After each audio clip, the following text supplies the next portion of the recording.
top 10 album cuts by Green Day. These are songs that are not singles. They were not necessarily popular. They were just on the albums, and we as fans enjoyed the crap out of them. These are my top 10. I'm going to give you the breakdown of these songs, where they came from. We do have some new ones that made the list from Saviors. So we got one from Insomniac, we got one from Nimrod, one from Warning, one from American Idiot, one from Breakdown, two from Uno. We've got one from Rev Rad, two from Saviors. That means that none of the songs from 39 Smooth made it, or Kerplunk, or Dookie, or Father of All. But not to Fretboard, because we have two honorable mentions to mention once again. Did you get the reference there? Congratulations and salutations to Lazy Bones from Dose, coming in at number 12, and Brutal Love from Trey, coming in at number 11. Now we're moving up the list to the actual top 10.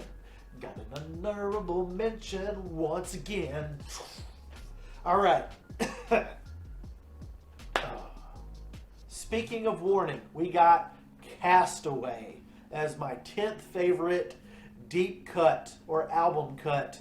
This is just a really fun song. I remember it being one of the more fun tracks on Warning.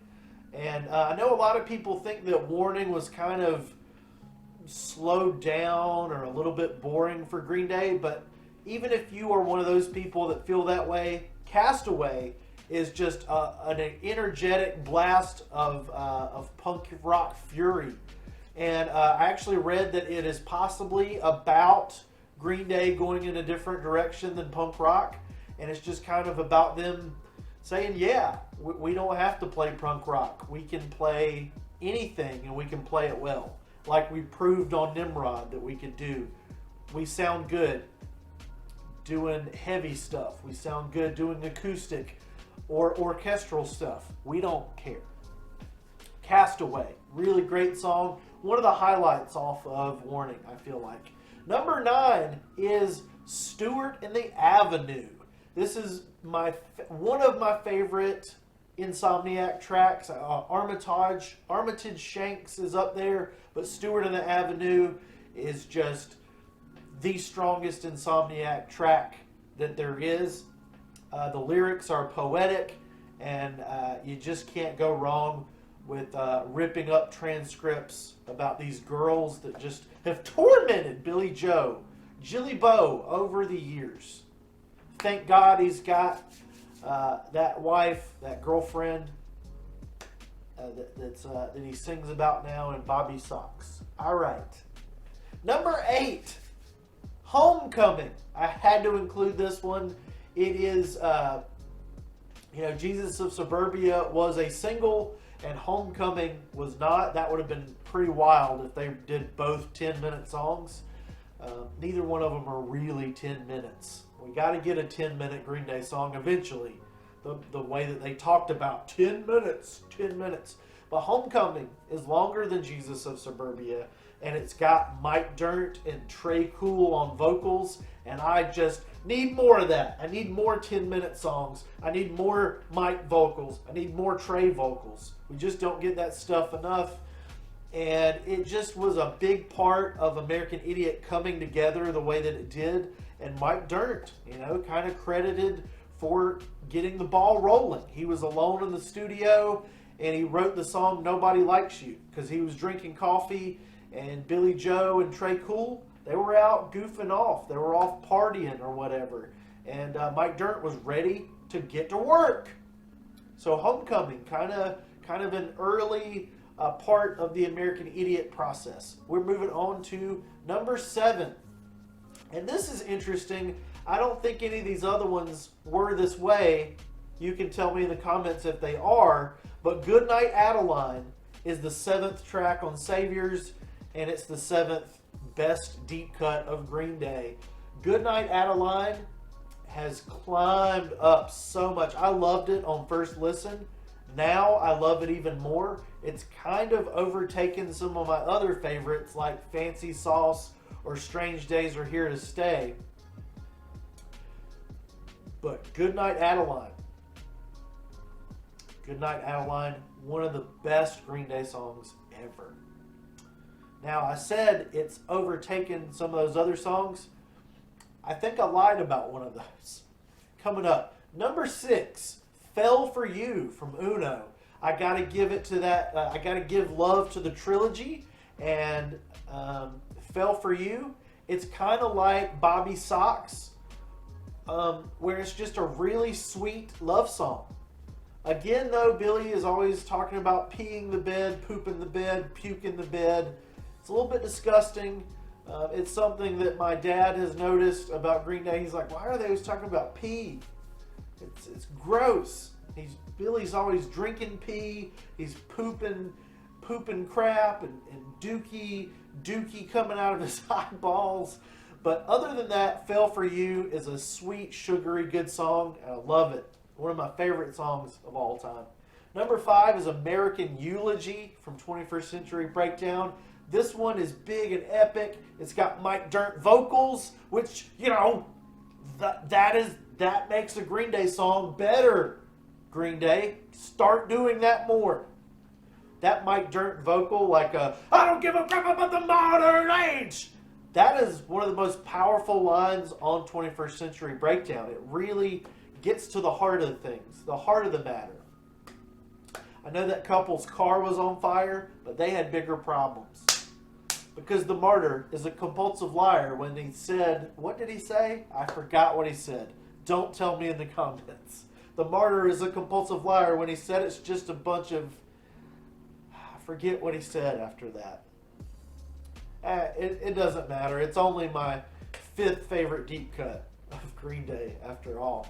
Number 4, I lied about this one earlier. Strange Days Are Here to Stay. Actually comes in a little bit higher than Goodnight Adeline. I love all the lyrics. I love all the music. I keep hearing other people hating on this one, that it's the worst song on Saviors, and I don't get it. The drums are amazing. The guitars are amazing. The bass is great. Billy Joe singing about madmen going mental. Grandma's on the fentanyl. The Uber's running late. Everyone's racist. It does have a real strong Dookie flavor to it. I'm not sure how many times Billy Joe talked about peeing or pooping in this song, but Strange Days Are Here to Stay, for sure. Number 3, best Green Day deep cut, Rusty James. And I feel like Rusty James used to be at the very top of my deep cuts list, but things have changed a little bit. Strange Days Are Here to Stay.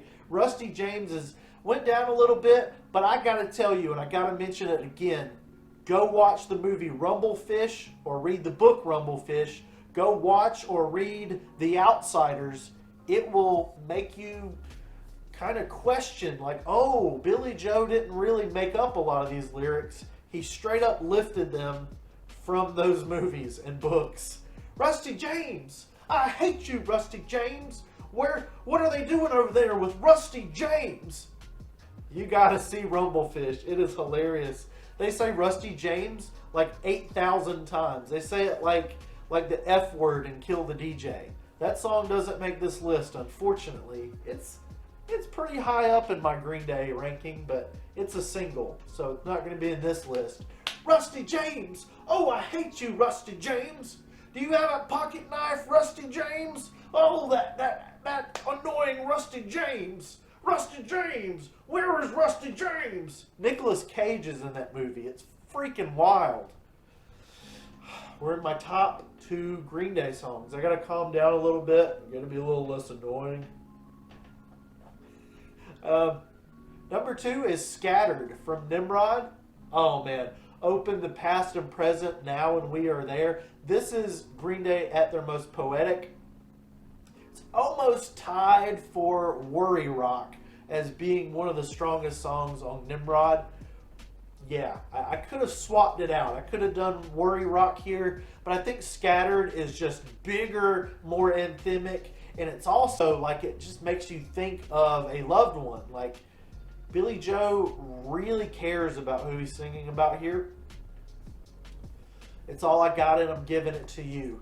Number 1, Green Day deep cut. Some of you guys might know what it is, but I might be less smart.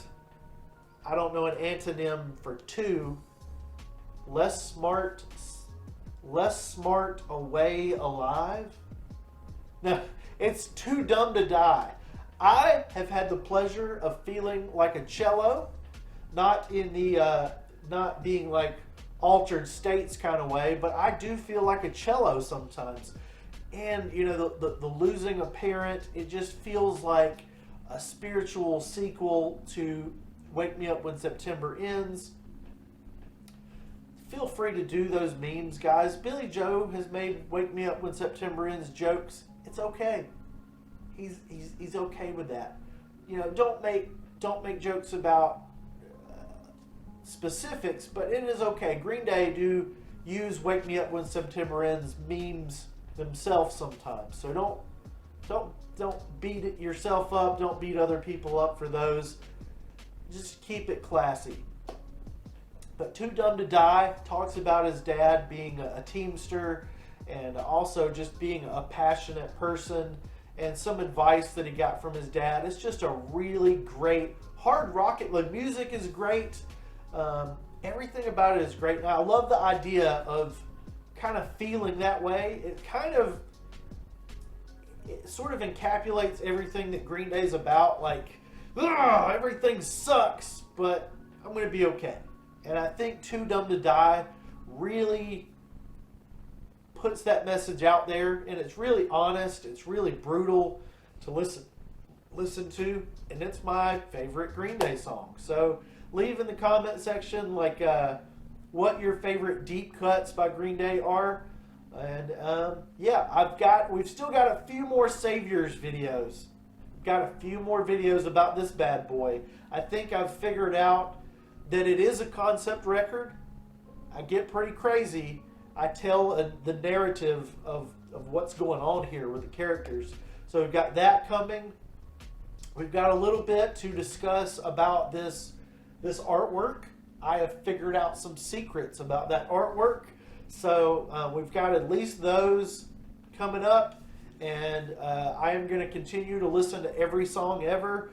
But right now, it's just been Green Day, Green Day, Green Day, Green Day, Green Day. I got to get Fancy Sauce and Basket Case tied for 1 billion streams. So I do have a life also. So I'm a pretty busy guy. Coming for you, Anthony Fantano. You are not the internet's busiest music nerd. I'm trying to listen to every song ever. History! I never know that read about what blows the bed. Sick boy and I pooped the bed. I pooped the bed. Wait, since you're grown, you can say shit the bed. We ain't got terminal bird. Look, boss, I don't got